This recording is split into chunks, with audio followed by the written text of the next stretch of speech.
Bonjour, bonjour, bonjour, bonjour, j'espère que vous allez bien. Je suis ravi de vous retrouver aujourd'hui dans cette nouvelle vidéo. Et aujourd'hui, on va parler de 5 points positifs à Disneyland Paris. On y va tout de suite, c'est parti.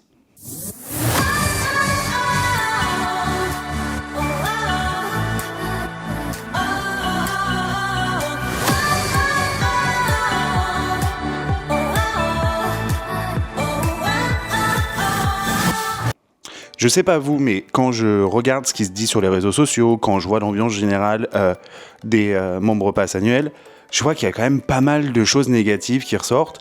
Et c'est vrai que dans la vie, on a plus souvent tendance à mettre en avant la partie négative et à se concentrer là-dessus que de faire un point sur ce qui est positif à Disneyland Paris. Donc c'est pour ça, dans cette vidéo, je me suis dit, bon allez quand même, tu fais des vidéos sur Disneyland Paris, t'es membre Disneyland Pass. Donc quand même, ça veut dire que tu aimes cette destination. Donc il faut quand même, de temps en temps, mettre en avant les côtés positifs de la destination. C'est vrai que j'ai quand même tendance à trouver des choses merveilleuses à Disneyland Paris parce que c'est un univers qui me plaît et c'est une destination que j'adore et que j'affectionne. Je pense que vous aussi, enfin en tout cas si vous êtes abonné à ma chaîne et que vous regardez régulièrement mes vidéos, c'est que la destination vous plaît, mais cela ne veut pas dire que tout va bien à Disneyland Paris. C'est pas du tout ce que je dis. Mais là, dans cette vidéo, j'ai envie d'être good vibes et de parler uniquement des choses qui vont bien et qui sont top à Disneyland Paris.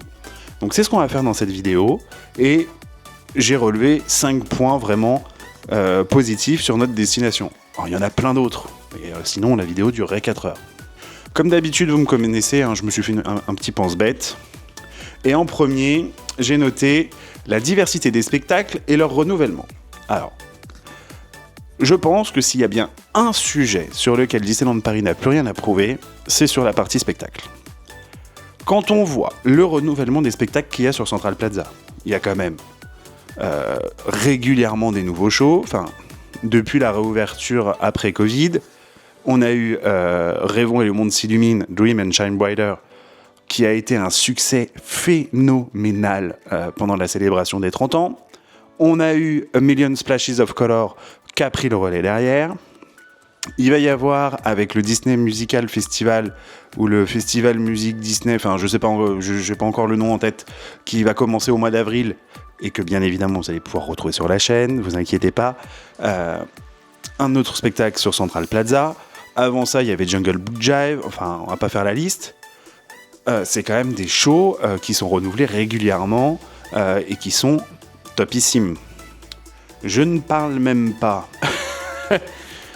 du spectacle nocturne avec les drones Disney Tales of Magic qui est présenté à Disneyland Paris depuis le 10 janvier et qui est un succès total avec les projections sur Main Street, avec la pyrotechnie génialissime, l'intégration des drones. Honnêtement, la partie spectacle de Disneyland Paris, c'est quelque chose qui est génialissime et magnifique. Honnêtement, si quelqu'un arrive à me trouver du négatif, mais du vrai négatif, sur la partie spectacle de Disneyland Paris, bah, qu'il le dise en commentaire parce que je suis curieux de le lire. Ensuite, en numéro 2, la beauté et l'immersion des hôtels Disney. Alors, je suis peut-être pas le mieux placé pour parler de ça, parce que je suis très bon public. Je reviens d'un séjour d'une nuit au Disneyland Hotel. La vidéo est d'ailleurs sortie sur ma chaîne. Si vous ne l'avez pas encore vue, je vous remets le lien juste ici ou en barre d'infos. Mais l'immersion dans les hôtels Disney, que ça soit le Disneyland Hotel, l'hôtel New York The Art of Marvel, l'hôtel Cheyenne, l'hôtel Santa Fe, le Sequoia ou le Newport, l'immersion est totale. Et les cast members sont adorables. Quand on voit la beauté du Disneyland Hotel, la beauté des détails qui s'y trouvent, comment ne pas rester bouche bée face à ça ? C'est vachement immersif et c'est pour moi ce qu'on attend d'un hôtel Disney. Après, je les ai pas tous testés, j'ai fait 3 hôtels tours, donc j'ai visité 3 hôtels de Disneyland Paris et je vous ai donné mon avis à chaque fois, franc et sincère, comme d'habitude. C'est vrai que quand on voit l'immersion au Disneyland Hotel, c'est difficile de ne pas trouver que c'est un énorme point positif de Disneyland Paris. Et pour moi, le Disneyland Hotel est un hôtel qui vaut le coup. En troisième point, c'est quand même un point super positif, c'est la facilité d'accès de Disneyland Paris. faut quand même... Pousse. Tu peux sortir de là, s'il te plaît? Oui, voilà. Tu viens là? Voilà. Oui. Je sais pas ce qu'ils ont ce soir, mes chats, mais ils sont déchaînés. Bref. La facilité d'accès à Disneyland Paris. Faut quand même remettre un petit peu l'église au milieu du village. Disneyland Paris est quand même desservi par une gare TGV, une gare RER, des navettes aéroports et un parking semi-couvert à l'entrée des parcs. Ça, c'est vachement bien. Parce que quand on fait le point par rapport aux autres parcs d'attractions, j'aime pas comparer les parcs d'attractions entre eux parce qu'ils ont chacun leur charme, leur qualité, leurs défauts. Mais par exemple, une gare RER, le parc Astérix, il n'en a pas, et c'est tout le problème, je pense, du parc Astérix dans les prochaines années.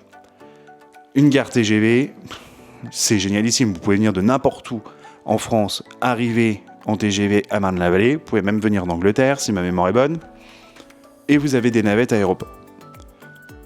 Ça, c'est quand même bien. Et le parking semi-couvert avec l'installation des panneaux photovoltaïques qui ont été faits depuis ces dernières années, ce qui vous permet d'éviter d'avoir une voiture trop chaude en été, parce que faut quand même penser quand il a fait chaud toute la journée et que la voiture reste en plein cagnard toute la journée, c'est une étuve. Et quand il fait froid et qu'il y a de la neige, votre voiture est protégée. Donc moi, la facilité d'accès à Disneyland Paris, c'est un énorme point positif, parce que si vous habitez en Ile-de-France, donc ce qui est mon cas, je suis membre pass annuel, je viens en transport en commun à chaque fois, et c'est vrai que vous êtes à 3/4 d'heure de Paris, en RER, en plus un RER qui est le RER A, où il n'y a pas trop de problèmes non plus, et ça c'est top, et en plus c'est le terminus, donc vous pouvez faire un petit somme dans le RER, comme moi. Passons sur le 4e point positif à Disneyland Paris, le renouvellement régulier du merch. Il y a quelques temps, j'étais pas trop fan du merch de Disneyland Paris parce qu'il n'y avait pas de renouvellement, c'était toujours la même chose, etc. Force est de constater que ces dernières années, ils ont sorti quand même du merch sur les attractions, où ils sont vraiment allés au bout avec aussi bien du merch textile que des lanières, des pins, des tasses, etc. Donc ils ont des puzzles aussi. Donc ça c'est vachement bien, parce que pour le coup, quand vous sortez de l'attraction, si vous avez envie de ramener en tant que visiteur un petit souvenir de l'attraction que vous avez aimé, je pense par exemple à BTM, vous avez à votre disposition une veste en jean, une tasse, des pins divers et variés, et toute une collection à proprement parler par attraction. Et ça c'est vachement bien, je trouve, d'avoir pris le tournant du merchandise d'attraction, parce que pour le coup c'est ce qui marche. Quand on voit les livres sur les attractions qui sont sortis, moi il y en a 3, un sur Space, un sur Fantôme et un sur Pirate, c'est à chaque fois sold out assez rapidement, parce que les livres sont super bien faits, vous apprenez plein de choses, et du coup ça vous encourage à refaire l'attraction, et du coup après vous la faites différemment, et ça c'est vachement bien. En dernier point positif de cette vidéo, les soirées pass annuel Disneyland Pass. Alors, ces soirées sont réservées aux membres pass annuels. Généralement, vous avez la possibilité d'avoir un accompagnement avec vous, et les soirées sont payantes. Mais on pourrait se dire que vu le prix du pass annuel à l'année, il pourrait quand même nous offrir la soirée. Je pensais ça le jour où j'ai pris mon pass. J'étais de ces personnes qui pensaient que, vu le prix du pass, il pourrait quand même nous offrir les soirées. Et puis je suis devenu fan de ces soirées, parce que les spectacles qui sont proposés, la recherche qu'ils font pour nous proposer quelque chose de sur mesure, juste pour nous. Généralement, c'est des petits spectacles qu'on aime bien voir revenir. Je pense par exemple au retour de Pirates et Princesses, le retour de Jungle Book Jive, le spectacle de La Belle et la Bête sur une des dernières soirées pass annuelles de Noël. Tout est fait pour nous faire plaisir, et moi c'est comme ça que je le prends, c'est que ils cherchent vraiment à nous faire plaisir à nous en tant que fans lors de ces soirées-là, et bien évidemment cela a un coût pour eux, parce qu'il faut qu'ils payent les danseurs, la pyrotechnie, les cast members, etc., qui sont eux aussi salariés et qui eux aussi ont besoin de gagner leur vie. Donc moi je préfère payer ma soirée, alors certes le prix augmente, etc., mais bon, en moyenne c'est 59 €, donc on va dire 60. Payer 60 € pour une soirée où vous avez quand même un petit cadeau de bienvenue, plusieurs spectacles qui sont qualitatifs, etc., je me dis honnêtement, c'est vachement cool de les avoir, parce que si jamais ils nous retiraient ça, je pense qu'on serait un petit peu malheureux, nous les passes annuels, de pas pouvoir revoir ce qu'on aime à Disneyland Paris, les anciens spectacles, les petits capsules, ces petits moments un petit peu capsules souvenirs qui sont top lors de ces soirées. Et ça nous permet également de voir des personnages qui sont rares à Disneyland Paris, et ça c'est top.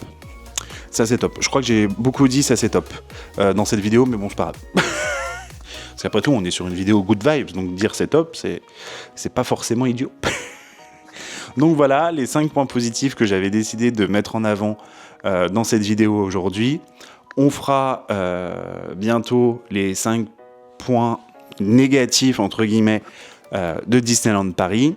Dites-moi en commentaire si vous êtes d'accord avec les 5 points que je viens de vous citer. Et si vous n'êtes pas d'accord, dites-moi, vous, quel est votre énorme point positif ou l'énorme point positif de Disneyland Paris pour vous. Donc voilà, cette vidéo est maintenant terminée, j'espère qu'elle vous a plu. Si c'est le cas, n'hésitez pas à mettre un pouce en l'air, c'est super important pour la visibilité de la chaîne et ça me fait toujours très plaisir. Et je vous retrouve la semaine prochaine pour une nouvelle vidéo sur Disneyland Paris. D'ici là, prenez soin de vous et à bientôt. Bye bye.